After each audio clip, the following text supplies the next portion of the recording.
For Dallas, how fast last season is forgotten will determine how this season is remembered. To me, it seems quite clear that it's all just a little bit of history repeating. The Cowboys are trying not to repeat recent history and show critics that last week was not a mirage. While the Super Bowl champion Broncos look to successfully defend their title and remain on top of the football world. And as we all know, the best prophet of the future is the past. And the future is right now at Mile High Stadium in Denver. The home of the Broncos sold out as usual as the Broncos get set to play the Dallas Cowboys.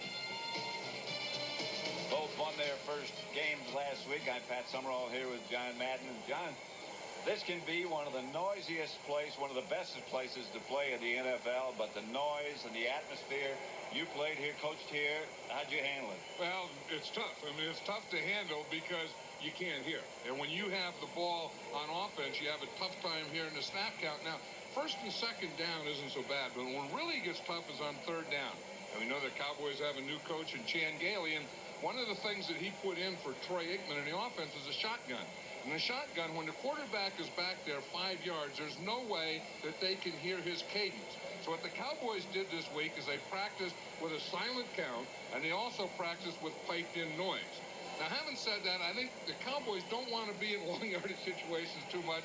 I think that if they're going to win this game, the one thing they can do is you can run against this Bronco defense, and they have to give a heavy dose of successful Emmitt Smith. Denver, of course, the defending world champions. They look very solid. They look like a good team. What's your impression of the Broncos? I'll tell you, they're amazing. I mean, I watched John Elway, and he's 38 years old, and the way he moves around, the way he looked last week, he looked like he was 28 years old. And I remember a year ago when John Elway said, this isn't my team anymore. This is Terrell Davis's team. But on Monday night against the New England Patriots, it was John Elway's team. I mean, he was throwing that rock all over the place. He was a shotgun. He was running. He was doing all these things. Today, I think it's going to get back to being Terrell Davis's team, and I think we're going to see the Denver Broncos really go in a big way for the run. Well, the Dallas Cowboys are Chan Gailey's team. He's, of course, the new head coach, and he's with Pam Oliver right now. Let's go down to Pam. All right, thanks, Pat. And Chan, Leon Ledge, he's been a question mark. He came out, worked out for you earlier. What is his status?